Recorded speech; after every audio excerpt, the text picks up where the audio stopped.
27, 28 আজকে 29 তারিখ আলহামদুলিল্লাহ ওনার অবস্থা একই পর্যায়ে আছে এবং এটাকে আমরা যে সদস্যরা রয়েছেন বিশেষ করে ইউকে এবং ইউএসএ সহ বাংলাদেশ সহ সবার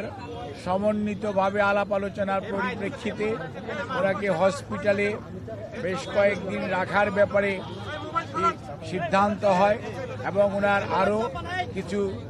ব্যাপক পরীক্ষা নিরীক্ষা করে পরবর্তী চিকিৎসা কার্যক্রম গ্রহণের সিদ্ধান্ত হয়। ওনার শারীরিক যে সকল পরীক্ষা নিরীক্ষা করা হয়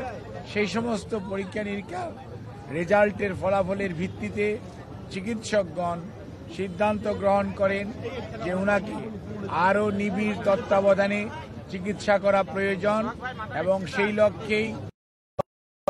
27 তারিখ অর্থাৎ 27 তারিখ সকালবেলা ওনাকে ক্রিটিক্যাল কেয়ার ইউনিট বা সিসিইউতে ওনাকে স্থানান্তর করা হয় এবং এখানে professor doctor Shahabuddin Talukdar, professor doctor FM Siddiqui, professor doctor Nuruddin Ahmed, professor doctor Ziaul Haque এবং doctor Jafar Iqbal, professor doctor Abu Jafar Mohammad Saleh, professor doctor Masum Kamal এবং professor doctor FM Siddiqui, professor doctor Nuruddin Ahmed, professor doctor AQM Mohsin, professor doctor Shamsul Arefin সহ বাংলাদেশের বাইরে থেকে আমেরিকা থেকে professor doctor Habibur Rahman, professor doctor Rafiquddin Ahmed, professor doctor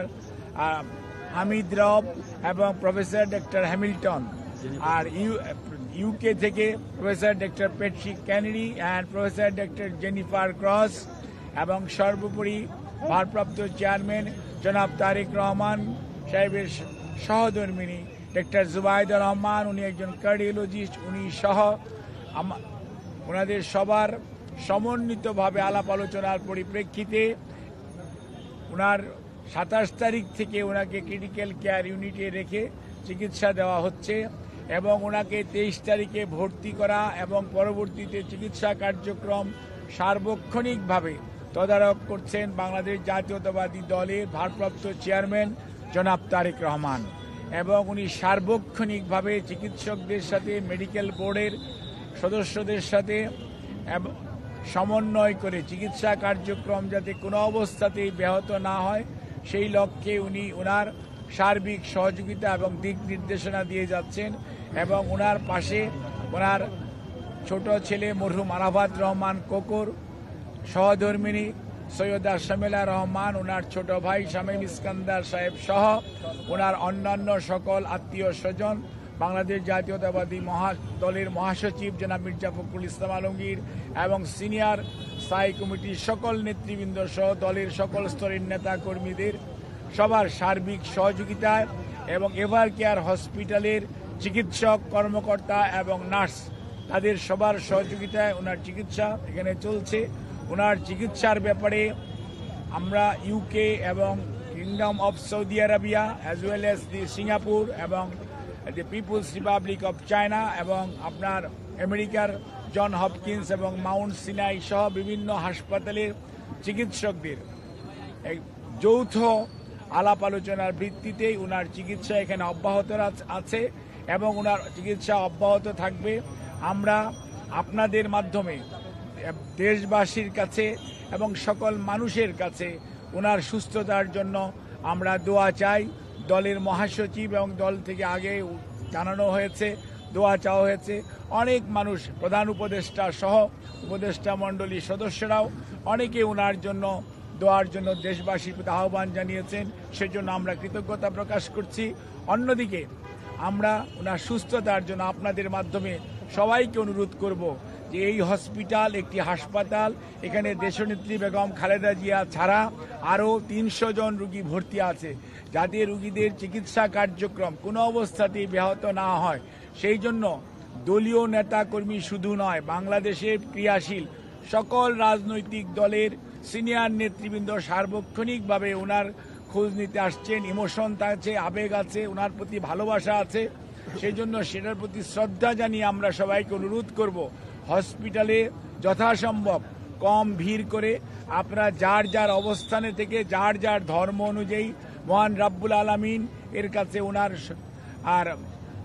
সুস্থতার জন্য আপনারা দোয়া করবেন এবং হাসপাতালের চিকিৎসক, নার্স, কর্মকর্তা, কর্মচারীদেরকে চিকিৎসা কার্যক্রম যাতে সঠিকভাবে ওনারা পরিচালনা করতে পারে সেই জন্য আপনারা সবাই সহযোগিতা করবেন। বিশেষ করে সংবাদকর্মী ভাইয়েরা,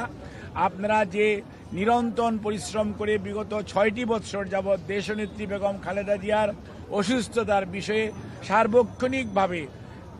দেশনেত্রী বেগম খালেদা জিয়াকে, জিয়া পরিবারকে, বিএনপির প্রতি আপনাদের যে ভালোবাসা দেশের মানুষের কাছে আপনারা তুলে ধরেছেন, সেজন্য আমরা দলের পক্ষ থেকে আপনাদের সবার কাছে কৃতজ্ঞতা জানাই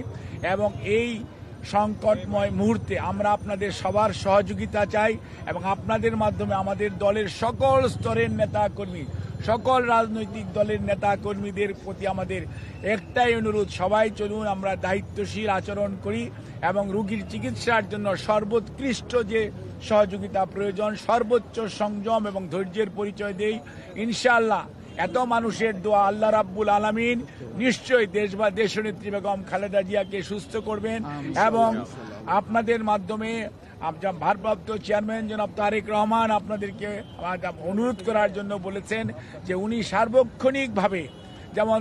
এই চিকিৎসার যেমন খোঁজখবর নিচ্ছেন এবং উনি সার্বক্ষণিকভাবে এই চিকিৎসার ব্যাপারে সর্বোত্তম সহায়তা এবং ওনার চিকিৎসার ব্যাপারে শুধু বললেই হবে না যে দেশের মানুষ, দেশের বাইরের অনেক রাষ্ট্রপ্রধান, অনেক সরকার প্রধান, অনেক দেশ তাদের আগ্রহের কথা, তাদের যে উৎকণ্ঠার কথা তারা প্রকাশ করেছে এবং সেই জন্য ভারপ্রাপ্ত চেয়ারম্যান মহোদয় সবার প্রতি কৃতজ্ঞতা জানিয়েছেন এবং সবার সহযোগিতা চেয়েছেন আমাদের দলের ভারপ্রাপ্ত চেয়ারম্যান জনাব তারেক রহমান। আপনাদেরকে এই কথা বলে 27, 28 আজকে 29 তারিখ আলহামদুলিল্লাহ ওনার অবস্থা একই পর্যায়ে আছে এবং এটাকে আমরা ডাক্তারি ভাষায় যদি বলি অর্থাৎ শি ইজ মেনটেইনিং দি ট্রিটমেন্ট, অর্থাৎ চিকিৎসকরা যে চিকিৎসা দিচ্ছে এই চিকিৎসা উনি গ্রহণ করতে পারছেন। কাজে এই চিকিৎসা যাতে উনি গ্রহণ করে সুস্থ হয়ে যেতে পারেন সেই জন্য আপনারা সবাই দোয়া করবেন। আর বিদেশ যাওয়ার বিষয়টি নির্ভর করছে সার্বিকভাবে শারীরিক সুস্থতা এবং মেডিকেল বোর্ডের সিদ্ধান্ত এবং সুপারিশের পরিপ্রেক্ষিতেই সেই সিদ্ধান্ত পরবর্তীতে গ্রহণ করা হবে, আপনাদেরকে জানানো হবে। আপনাদের সবাইকে অনেক অনেক ধন্যবাদ।